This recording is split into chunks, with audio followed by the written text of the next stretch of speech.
Alhamdulillahirrahmanirrahman. Allamal Qur'an, khalaqal insana 'allamahul bayan. Wa asyhadu an la ilaha illallah wahdahu la syarika lah. Anzalal Qur'an hudan lin-nasi wa bayyinatin minal huda wal furqan. Wa asyhadu anna sayyidana wa nabiyyana Muhammadan 'abduhu wa rasuluh. Sayyidu waladi Adnan. Shalla alaihi Allahu wa malaikatuhu wal mu'minun wa ala alihi wa azwajihi wa khulafaihi wa jami'i ashabihi wa man tabi'ahum bi ihsan. Amma ba'du, fa ya ayuhan nas usini wa iyyakum bi taqwallah faqad fazal muttaqun. Qala Allah Ta'ala fi kitabil karim, a'udzu billahi minasy syaithanir rajim. Bismillahirrahmanirrahim. Wa idh ibtala Ibrahim rabbuhu bikalimatin fa atammahun. Qala inni ja'iluka lin-nasi imama. Qala wa min dzurriyyati. Qala la yanalu ahdiz zalimin. Al-Baqarah 124. Hadirin sidang Jumat yang berbahagia, puji syukur marilah kita senantiasa panjatkan kepada Allah Subhanahu wa taala karena atas berkah, kudrah dan iradahnya lah pada siang hari ini kita masih diberikan kekuatan, kesehatan, kesanggupan untuk bersama-sama melaksanakan salah satu ibadah, yaitu salat Jumat. Salawat dan salam semoga tetap tercurah limpahkan kepada junjungan kita Nabi besar Muhammad Sallallahu Alaihi Wasallam, juga kepada para sahabat, para tabiin, para tabiin, dan mudah-mudahan kita semua sebab umatnya akan mendapatkan syafaatnya di hari kiamat nanti.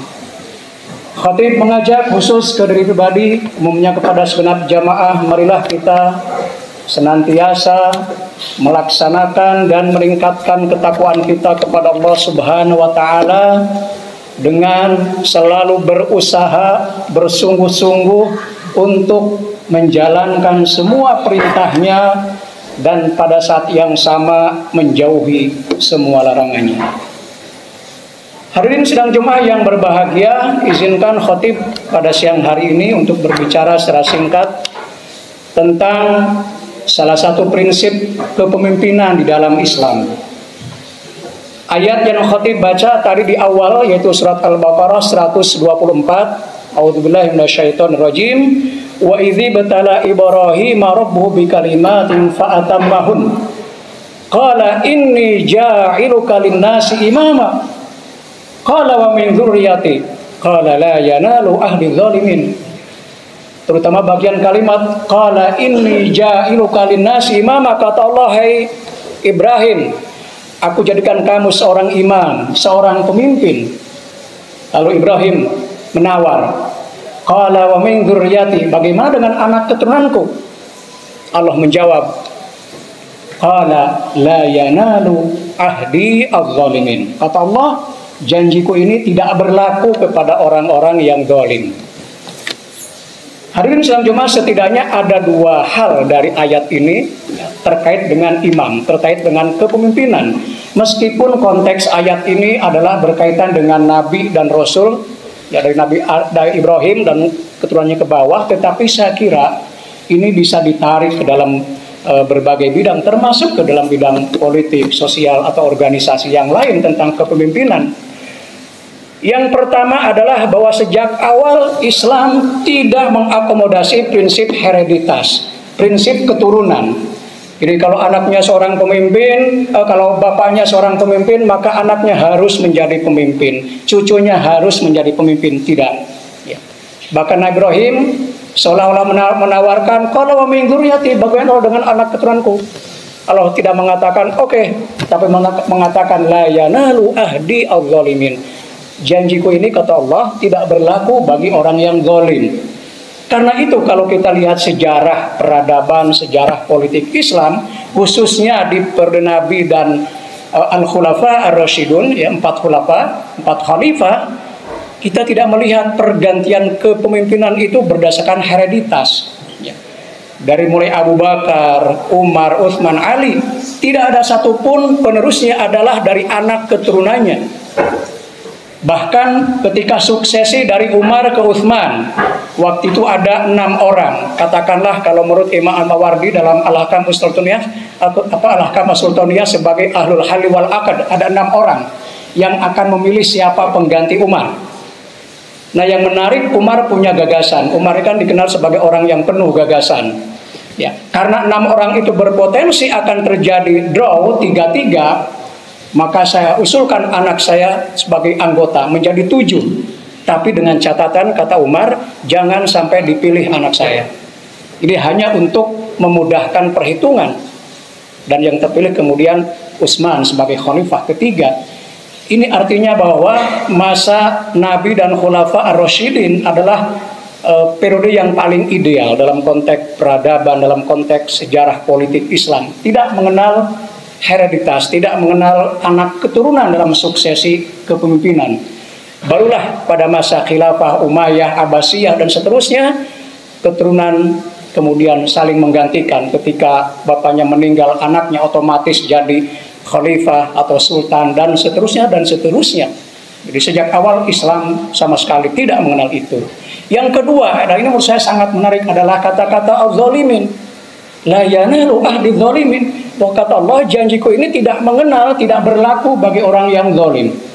Maka kata zalim, beraniaya, itu kan tafsirnya bisa banyak. Ya, bisa tidak menempatkan sesuatu pada tempatnya, bisa berlaku aniaya terhadap orang lain, bila bisa melakukan penindasan dan lain sebagainya. Maka sebenarnya sejak awal Islam sudah memberikan garis kepemimpinan bahwa yang harus jadi pemimpin adalah orang yang punya integritas, moral, akhlak, dan lain sebagainya. Bukan orang yang mudah memanfaatkan jabatan misalnya, bukan orang yang mudah melakukan hal-hal yang sebenarnya tidak boleh, ya korupsi, korupsi jabatan, korupsi uang, dan lain sebagainya. Karena itu semua adalah kategori zalim. Maka sejak awal Islam sudah mengatakan la yanalu ahdi az-zalimin. Karena itulah dalam konteks suksesi kepemimpinan politik, sebenarnya yang paling penting bagi kita sebagai publik, sebagai masyarakat adalah mencari pemimpin yang punya integritas, punya rekod, punya garis perjuangan, garis perjalanan yang memang jauh dari hal-hal yang merusak integritasnya. Bukan semata-mata karena dia berasal dari daerah yang sama, bukan karena semata-mata dia berasal dari etnis yang sama, menggunakan bahasa yang sama, bahkan agama yang sama, tapi lebih kepada apakah dia punya integritas, tidak pernah melakukan kezaliman, dan lain sebagainya. Maka dua prinsip ini menurut saya adalah prinsip yang paling fundamental dalam konteks suksesi kepemimpinan di dalam Islam. Jadi Al-Quran Al-Baqarah jelas ayat 124, kata Allah menjawab pertanyaan Ibrahim, qala la yanalu ahdi adz-dzalimin. Hadirin sidang Jumat yang berbahagia, barangkali itu yang bisa saya sampaikan pada kesempatan ini. Ya, mudah-mudahan kita semua menjadi orang-orang yang bisa melihat secara jernih siapa yang layak untuk menjadi pemimpin, baik pada level nasional maupun pada level lokal dan lain sebagainya. Barakallahu li wa lakum fil Qur'anil azim wa nafa'ani wa iyyakum bima fihi minal ayati wa dzikril hakim wa taqabbalallahu minni wa minkum tilawata innahu huwas samiul alim.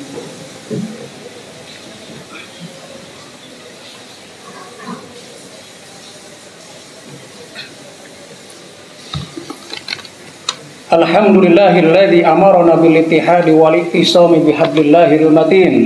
Asyhadu an la ilaha illallah wahdahu la syarika lah. Iyyahu na'budu wa iyyahu nasta'in. Wa asyhadu anna Muhammadan 'abduhu wa rasuluh afdalul anbiya'i wal mursalin wa ala alihi wa ashabihi ajma'in.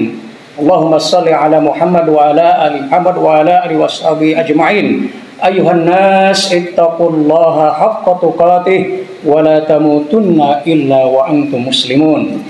Wa'lamu anna Allaha amarakum bi amrin bada'a fihi bi nafsihi wa thanna bi malaikatihi wa qala ta'ala إن الله وملائكته يصلون على النبي يا أيها الذين آمنوا صلوا عليه وسلموا تسليما اللهم صل على سيدنا محمد وعلى آل سيدنا محمد كما صليت على سيدنا إبراهيم وعلى آل سيدنا إبراهيم وبارك على سيدنا محمد وعلى آل سيدنا محمد كما باركت على سيدنا إبراهيم وعلى آل سيدنا إبراهيم في العالمين إنك حميد مجيد اللهم اغفر للمؤمنين والمؤمنات والمسلمين والمسلمات الأحياء منهم والأموات اللهم أرنا الحق حقا وارزقنا اتباعه وأرنا الباطل باطلا وارزقنا اجتنابه ربنا ظلمنا أنفسنا وإن لم تغفر لنا وترحمنا لنكونن من الخاسرين ربنا آتنا في الدنيا حسنة وفي الآخرة حسنة وقنا عذاب النار عباد الله إن الله يأمر بالعدل والإحسان وإيتاء ذي القربى وينهى عن الفحشاء والمنكر والبغي يعظكم لعلكم تذكرون فاذكروا الله العظيم يذكركم واشكروا على نعمه يزدكم واسألوه من فضله يعطكم ولذكر الله أكبر والله يعلم ما تصنعون. الله أكبر.